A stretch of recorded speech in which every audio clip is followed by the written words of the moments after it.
जय हिंद एवरीवन। आज हम 12th क्लास के पॉलिटिकल साइंस का जो चैप्टर है, सेकंड चैप्टर, पहली बुक का दो ध्रुवीय विषयों का अंत, उसके बारे में पढ़ेंगे। तो बेटा आपने लास्ट चैप्टर में पढ़ा था कि दुनिया दो भागों में डिवाइड हो गई थी। एक का नेतृत्व कर रहा था अमेरिका, दूसरे का नेतृत्व कर रहा था सोवियत संघ कर रहा था। तो लेकिन बेटा 1990 में जो सोवियत संघ है वो क्या हो गया, विखंडित हो गया, मतलब कि वो टूटकर बिखर गया। तो जो बर्लिन की जो दीवार थी, बर्लिन क्या है, बर्लिन है ब्रिटेन की राजधानी। क्या है, ब्रिटेन की राजधानी। बर्लिन की दीवार जो पूर्वी और पश्चिमी खेमे के बीच विभाजन का प्रतीक है। पूर्वी और पश्चिमी खेमे बेटा मान लो ये यूरोप है। शीत युद्ध के दौरान जो बंटवारा हुआ था ये यूरोप महाद्वीप में हुआ था। जो पूर्वी यूरोप था वो किसके अंडर में चला गया, वो चला गया सोवियत संघ में। और जो पश्चिमी यूरोप था वो किस में चला गया, अमेरिका में। ठीक है। तो जो ये बर्लिन की दीवार थी वे विभाजन का प्रतीक थी। ये कब बनकर तैयार हुई, ये 1961 में बन के तैयार हुई थी। अब प्रश्न खड़ा होता है, बर्लिन की दीवार कहाँ है, यूरोप महाद्वीप में। बर्लिन क्या है, जर्मनी देश की राजधानी है। ठीक है। बर्लिन की दीवार कब बनकर खड़ी हुई, 1961 में। ये कितने वर्ष तक खड़ी रही, ये 28 वर्ष तक खड़ी रही। इसकी लंबाई कितनी थी, इसकी लंबाई 150 किलोमीटर थी। इसको कब गिरा दिया गया, इसको 9 नवंबर 1989 को इस दीवार को गिरा दिया गया। मतलब कि जो जर्मनी इसमें पूर्वी और पश्चिमी हिस्सों में जो बटा हुआ था, पूर्व और पश्चिम हिस्सों में जो बटा हुआ था, तो इस बर्लिन की दीवार को जब गिरा दिया गया तो जो जर्मनी है वो क्या हो गया, कंप्लीट। ना तो पूर्वी जर्मनी रहा ना पश्चिमी जर्मनी रहा। कब, 9 नवंबर 1989 को। इसके बाद आपका पेपर में प्रश्न आता है, कई बार आता है, यूएसएसआर का पूरा नाम लिखिए। तो यूएसएसआर का पूरा नाम है समाजवादी सोवियत गणराज्य। क्या नाम है, समाजवादी सोवियत गणराज्य। इंग्लिश में इसे कहते हैं union of socialist Soviet Republic के नाम से इसे जाना जाता है। पेपर में 1 नंबर में आता है प्रश्न। अब है कि सोवियत प्रणाली क्या थी। सोवियत प्रणाली क्या थी बेटा, कि रूसी क्रांति 1917 में हुई थी। रूसी क्रांति क्यों हुई थी कि रूस के ऊपर भाई जार का शासन था और वो जार ने जबरदस्ती फर्स्ट वर्ल्ड वार में रूस को धकेल दिया था, इसलिए रूसी क्रांति हुई थी 1917 में। इस क्रांति में पूंजीवाद का विरोध किया गया और समाजवाद को अपनाने की बात कही गई। ये जब क्रांति हुई थी तो इसमें पूंजीवाद को बढ़ावा का विरोध किया गया, अमीर लोगों का विरोध किया गया और समाजवाद मतलब राज्य के नियंत्रण की बात कही गई। और यही क्या कहलाती है, सोवियत प्रणाली कहलाती है। सोवियत संघ में किस पार्टी का शासन था, सोवियत संघ में एक ही पार्टी का शासन था, वो था कम्युनिस्ट पार्टी। जो साम्यवादी व्यवस्था होती है उसमें एक ही पार्टी का शासन होता है। तो उसमें जो पार्टी थी सोवियत संघ में, उस पार्टी का नाम था कम्युनिस्ट पार्टी। और उसने कब से 1917 से लेकर 1991 तक देश पर क्या किया, शासन किया। मतलब लगभग 70 साल उसने शासन किया। अब एक प्रश्न और आता है, दूसरी दुनिया के देश कौन कौन से थे। तो दूसरी दुनिया के देश वे देश कहलाते हैं जो सोवियत खेमे में शामिल थे। पूरे यूरोप के देश दूसरी दुनिया के देश कह रहा है। यूरोप को जो 2 भागों में डिवाइड हो गया था, एक पश्चिम में बट गया था, एक पूर्व में बट गया था। तो जो पूर्वी यूरोप थे, जो सोवियत संघ की तरफ थे, उन देशों को दूसरी दुनिया का देश कहा गया। पहली दुनिया के देश किसे कहते थे, जो अमेरिका की तरफ जो देश थे उन्हें पहली दुनिया का देश कहते थे, और जो सोवियत संघ की तरफ जो देश थे उन्हें दूसरी दुनिया के देश कहते थे। और एक तीसरी भी दुनिया थी जिसे गुटनिरपेक्ष देशों के नाम से जाना जाता था। सोवियत संघ में 15 गणराज्यों को, सोवियत संघ कितने देशों को मिलकर बनाया गया था, 15। रूस प्लस 14 गणराज्य और थे, तो 15 जो गणराज्य मिले थे, तो ये 15 गणराज्यों को मिलकर बनाया गया था। लेकिन 1991 में इसके जो 14 गणराज्य है वो इससे अलग हो गए। उसके बाद है अगला टॉपिक बेटा, मिखाइल गोर्बाचेव। तो बेटा मिखाइल गोर्बाचेव क्या था, मिखाइल गोर्बाचेव सोवियत संघ का राष्ट्रपति था। वो कब राष्ट्रपति बना, 1985 में। मिखाइल गोर्चेव 1985 में कम्युनिस्ट पार्टी का महासचिव बना। ठीक है, उन्होंने पिछड़ते सोवियत संघ में सुधार लाने का प्रयास किया। पिछड़ते सोवियत संघ में सुधार लाने का प्रयास क्या था कि सोवियत संघ हर तरह से पिछड़ता जा रहा था। वो सिर्फ हथियारों की दौड़ में शामिल था, आर्थिक रूप से सोवियत संघ पिछड़ रहा था। पश्चिमी देशों के संबंध सुधारने, पश्चिमी जो देश थे, पश्चिमी देश जो यूरोप थे, वो अमेरिका की जो तरफ देश थे, उन देशों से मिखाइल गोर्चेव ने उन देशों के साथ अपने जो रिलेशनशिप थे उनको सुधारने का प्रयास किया। गोर्चेव ने देश के अंदर आर्थिक राजनीतिक सुधारों और लोकतंत्र की नीति अपनाई। मिखाइल गोर्चेव चाहते थे देश के अंदर जो आर्थिक और राजनीतिक नीति, जो आर्थिक स्तर पर देश खत्म हो चुका था, गरीब हो चुका था, राजनीतिक और राजनीति में जो कम्युनिस्ट पार्टी सत्तावादी हो गई थी, और लोकतंत्र का मतलब वहाँ पर लोगों को अपनी उसकी विचारों की अभिव्यक्ति नहीं थी, तो उसकी वो छूट देना चाहता था। गोर्चेव चाहता तो बहुत कुछ था, लेकिन उसने जो सुधारों की नीति अपनाई वो ज़्यादा कामयाब नहीं रही। जनता कम्युनिस्ट पार्टी से परेशान हो चुकी थी। सोवियत संघ के विघटन की घोषणा। सोवियत संघ से 14 गणराज्य अलग नहीं हुए थे बेटा। सबसे पहले 3 बड़े गणराज्य थे जिन्होंने सोवियत संघ से अलग होने की घोषणा की थी। सारे के सारे देश सोवियत संघ से अलग होना नहीं चाहते थे, लेकिन 3 बड़े देश ऐसे थे जो जिन्होंने सबसे पहले सोवियत संघ से अलग होने की घोषणा की। तो 1991 में दिसंबर में 1991 के दिसंबर में सोवियत संघ के 3 बड़े गणराज्य कौन कौन से? रूस, यूक्रेन और बेलारूस। इन लोगों ने सोवियत संघ के विघटन की घोषणा कर दी। मतलब सबसे पहले ये 3 रूस, यूक्रेन और बेलारूस किससे अलग हो गए? सोवियत संघ से अलग हो गए। और वो देश जो सोवियत संघ से अलग नहीं होना चाहते थे वो क्या बने? स्वतंत्र राष्ट्रों का राष्ट्रकुल बना। क्या बना? स्वतंत्र राष्ट्रों का राष्ट्रकुल बना। मतलब वो सोवियत संघ के अब अंदर भी नहीं थे और वो सोवियत संघ से अब दूर भी नहीं जा रहे। ठीक है बेटा। उसके बाद अपना अगला टॉपिक है सोवियत प्रणाली की विशेषता, मतलब उसकी अच्छाई बतानी। किसकी? सोवियत संघ की अच्छाई बतानी। पहली है कि खनिज संसाधन उपलब्ध थे। सोवियत संघ में हर तरह के खनिज संसाधन, नेचुरल रिसोर्सेज वहाँ पर थे। वहाँ पर खनिज भी थे, लोहा भी था, तेल भी था, इस्पात भी था। मतलब खनिज संसाधन, नेचुरल रिसोर्सेज वहाँ पर बहुत ज़्यादा थे। संचार प्रणाली उन्नत थी। टेक्नोलॉजी की दृष्टि से वो पिछड़ा हुआ नहीं था। संचार प्रणाली मतलब एक स्थान से दूसरे स्थान पर बैठे बैठे आसानी से बात की जा सकती थी। दूर दराज के इलाकों में आवागमन के अच्छे संसाधन थे। आवागमन का मतलब आने जाने के। रूस विश्व में नंबर 1 उसके ऊपर है। विश्व का सबसे बड़ा देश है रूस, तो इसलिए एक स्थान से दूसरे स्थान पर आने जाने की जो समस्या उन्हें नहीं थी। घरेलू उपभोक्ता उन्नत था। उनका जो घरेलू जीडीपी थी वो उन्नत थी। पिन से लेकर कार तक, छोटी से छोटी चीज से लेकर बड़ी से बड़ी चीज तक, हर चीज किसके अंदर बनाई थी? केंद्र बनाई जाती थी, रूस के अंदर बनाई जो आती थी। क्वालिटी में वस्तु अमेरिका जितनी अच्छी नहीं थी। मतलब उनकी जो क्वालिटी थी वो लो क्वालिटी थी, वो ज़्यादा अच्छी नहीं थी, लेकिन फिर भी वो लोग अपनी ही चीज़ों को इस्तेमाल करते थे। अपनी जनता के लिए न्यूनतम जीवन स्तर सुनिश्चित कर रखा था। दैनिक आवश्यकता, स्वास्थ्य सुविधाएं, शिक्षा, बच्चों की देखभाल, लोक कल्याण रियासती दर पर उपलब्ध थे। मतलब कि सोवियत संघ ने वहाँ पर रहने वाले लोगों को दैनिक आवश्यकताएं, उनको दैनिक आवश्यकता दे रखी। अगर अपने से पूछे तो अपनी क्या है? रोटी, कपड़ा और मकान। तो ये सोवियत संघ की दैनिक आवश्यकता थी। वहाँ के लोगों को स्वास्थ्य सुविधाएं, शिक्षा, बच्चों की देखभाल, ये गवर्नमेंट का काम था। क्योंकि कम्युनिस्ट पार्टी साम्यवादी व्यवस्था थी, इसलिए बेरोजगारी कोई बिल्कुल नहीं थी। नौकरी देने का काम किसका था? गवर्नमेंट का। मिल्कियत पर सरकार या राज्य का शासन। मिल्कियत मतलब देश के ऊपर। ठीक है। सरकार राज्य का बेटा, अगर पॉलिटिकल साइंस की जो लैंग्वेज है वो अलग होती है, तो उसमें राज्य देश को ही कहा जाता है। भूमि और अन्य उत्पादक संपदाओं पर राज्य का, जितने भी देश के अंदर प्रोडक्ट थे, जो जमीन थी, हर एक पर किसका अधिकार था? गवर्नमेंट का अधिकार था।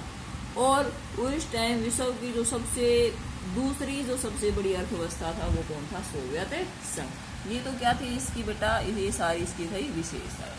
उसके बाद है बेटा इसकी कमियां क्या थी कि नौकरशाही का शिकंजा कसता चला जा रहा था।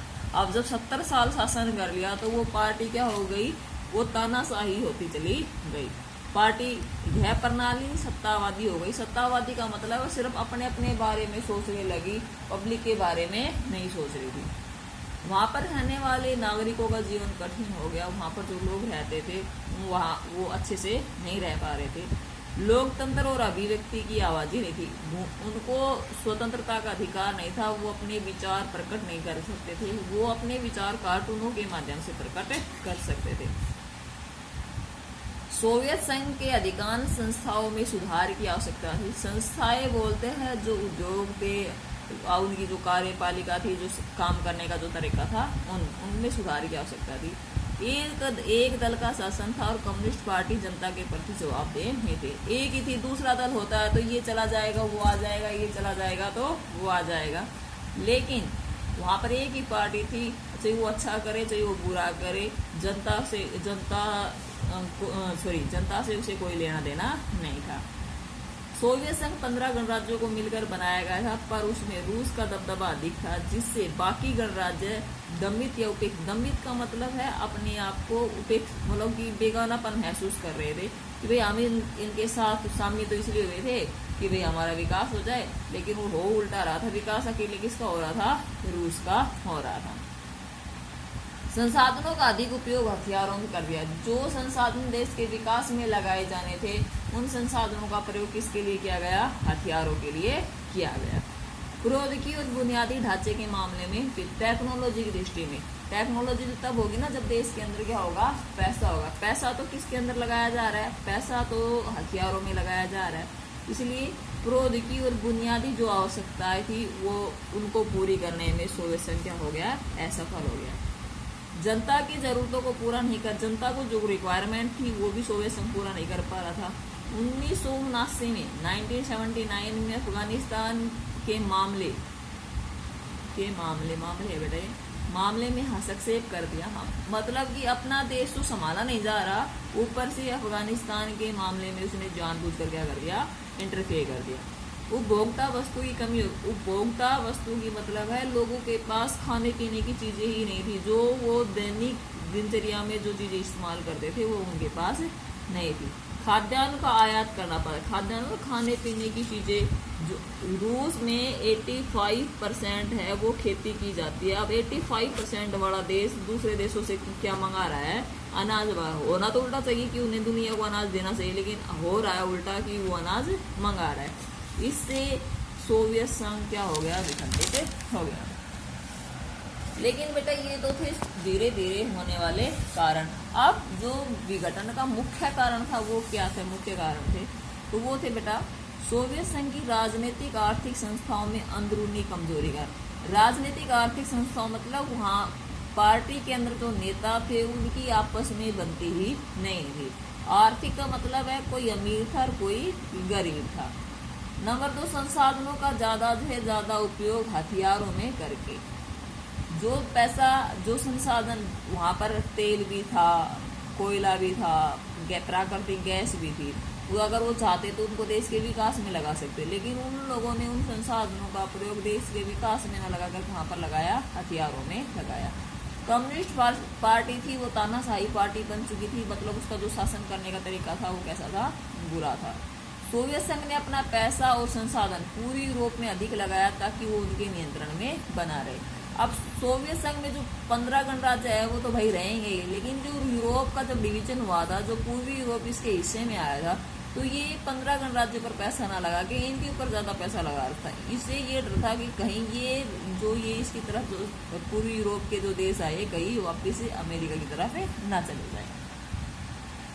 जनता के प्रति कम्युनिस्ट पार्टी बिल्कुल जवाबदेह नहीं थी। काम सही हो रहा है गलत हो रहा है उन्हें इससे कोई लेना देना नहीं था।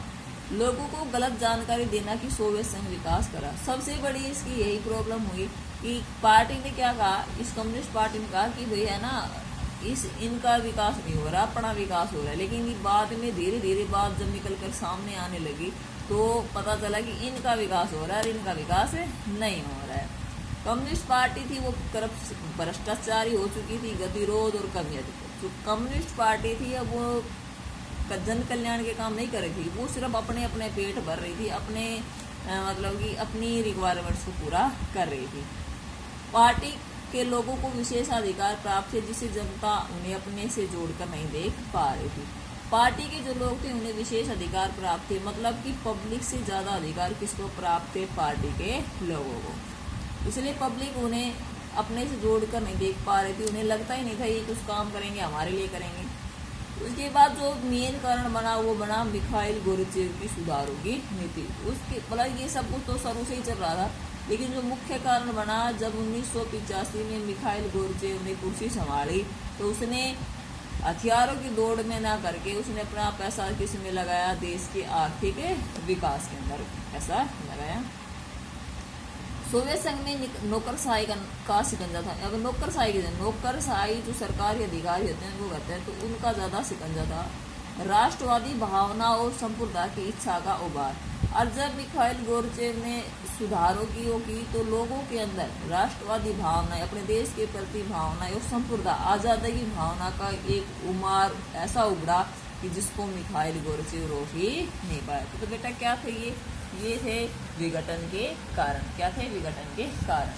अब है बेटा आपका अगला टॉपिक है सोवियत संघ के विघटन के रिजल्ट क्या निकले। बेटा अब जब विघटन हो गया है तो उसका रिजल्ट भी तो निकलेगा ना। तो सोवियत संघ के विघटन का रिजल्ट क्या निकला?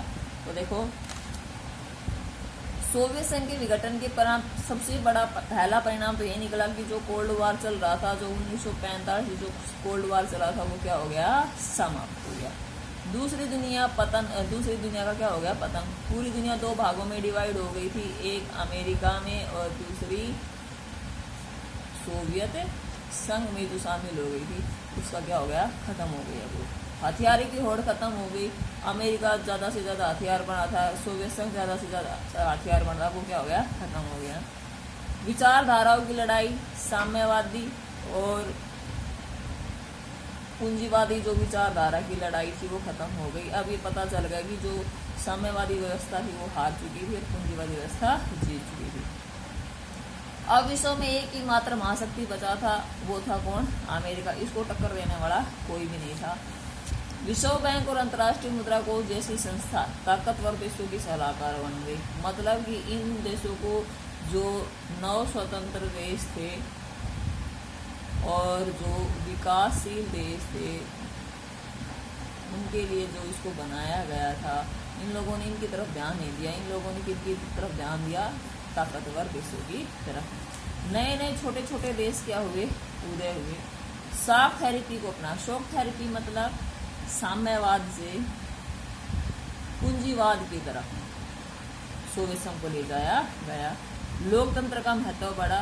लोगों बहुत सारे ऐसे देश हैं जिन्होंने ना तो साम्यवादी व्यवस्था को अपनाया और ना ही पूंजीवादी को अपनाया। उन्होंने किसको अपनाया? उन लोगों ने लोकतंत्र को अपनाया। ठीक है, तो आपका बेटा ये टॉपिक हो गया है कि सोवियत संघ का विघटन का क्या परिणाम निकला। ठीक है बेटा, उसके बाद आपका अगला पॉइंट है वो है शॉक थेरेपी। अब शॉक थेरेपी क्या है? शॉक थेरेपी का अर्थ है आघात देकर उपचार करना। क्या है? आघात देकर उपचार करना। सोवियत संघ के विघटन के बाद पूर्वी सोवियत संघ के देशों को अब समाजवाद व्यवस्था को छोड़कर पूंजीवादी व्यवस्था की तरफ मुड़ना था। मतलब कि समाजवादी व्यवस्था थी वो तो हार चुकी थी और जीती कौन थी? पूंजीवादी व्यवस्था। अब समाजवाद को किसकी तरफ लाया गया? पूंजीवाद की तरफ। रूस, मध्य एशिया के जो गणराज्य थे और पूर्वी यूरोप के जो देश थे जो सोवियत संघ के अंदर शामिल हुए थे, उन देशों में पूंजीवाद का विशेष मॉडल अपनाया गया और उसी विशेष मॉडल को क्या कहते हैं? शॉक थेरेपी के नाम से जाना जाता है। अब एक प्रश्न ये खड़ा होता है कि शॉक थेरेपी का जो मॉडल था वो किसने दिया? तो शॉक थेरेपी का जो मॉडल है वो विश्व बैंक और अंतर्राष्ट्रीय मुद्रा कोष के द्वारा दिया गया था। इस मॉडल को जो शॉक थेरेपी जो मॉडल था, इसको आघात पहुंचाकर उपचार करना भी कहा जाता है। अब अगला टॉपिक है कि शॉक थेरेपी को अपनाकर जो पूर्वी सोवियत संघ के जो देश थे, पहले जो देश थे, उनमें क्या बदल गया?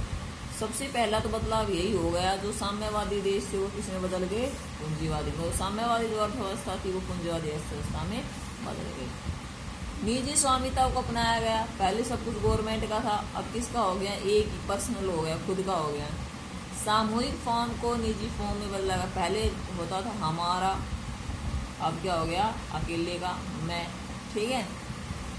पूंजीवादी पद्धति में खेती की जाने लगी। पूंजीवादी पद्धति में खेती का मतलब है कि साम्यवादी व्यवस्था में हमारा होता है तो सब मिलजुल कर काम करते हैं, मतलब मशीनों का प्रयोग कम होता है। लेकिन पूंजीवादी व्यवस्था में लोग काम कम करते हैं। कौन काम करती है ज़्यादा, मशीन, मशीनों के थ्रू ज़्यादा से ज़्यादा काम किया जाने लगा। अब ऐसा माना जाने लगा कि ज़्यादा से ज़्यादा व्यापार से ही विकास होगा। लोगों को लगने लगा कि पहले तो क्या करता था, सोवियत संघ अपने अंदर अंदर व्यापार करता था, छोटी पिन से लेकर जहाज तक सब अंदर ही अंदर होता। लेकिन अब इन देशों को लगा कि जब तक हम दूसरे देशों के साथ व्यापार नहीं करेंगे हमारे देश का क्या भला नहीं हो सकता। मुफ्त व्यापार को अपनाया गया, फ्री कर दिया गया। कोई भी जो गवर्नमेंट होती है, जब कोई भी सामान आता है अपने देश में उसके ऊपर क्या लगता है, टैक्स लगता है। तो इन्होंने मुफ्त व्यापार अपना, भाई कोई भी आओ हम किसी प्रकार का कोई टैक्स नहीं लेंगे। अब आपस में व्यापार न करके पश्चिमी देशों पर से व्यापार किया जाने लगा। पहले जो ये 15 गणराज्य थे ये जो आपस में व्यापार करते थे, या जो पूर्वी यूरोप के जो देश थे वो सिर्फ सोवियत संघ के साथ ही व्यापार करते थे।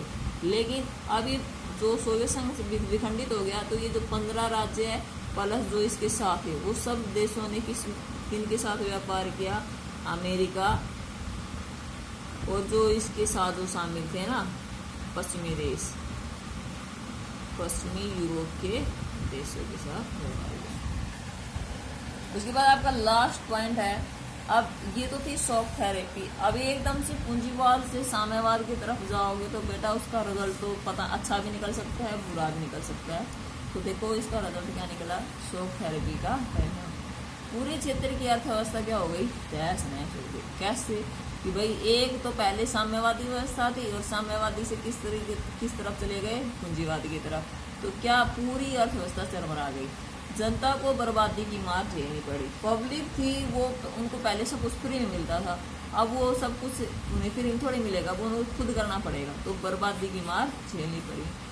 रूस में पूरा राज्य नियंत्रित औद्योगिक ढांचा चरमरा। औद्योगिक जो पहले जो उद्योग थे उनके ऊपर जो गवर्नमेंट का अधिकार था अब वो किस में बदल दिया गया, निजी फॉर्म में बदल दिया गया, तो पूरी तरह से चरमरा गया।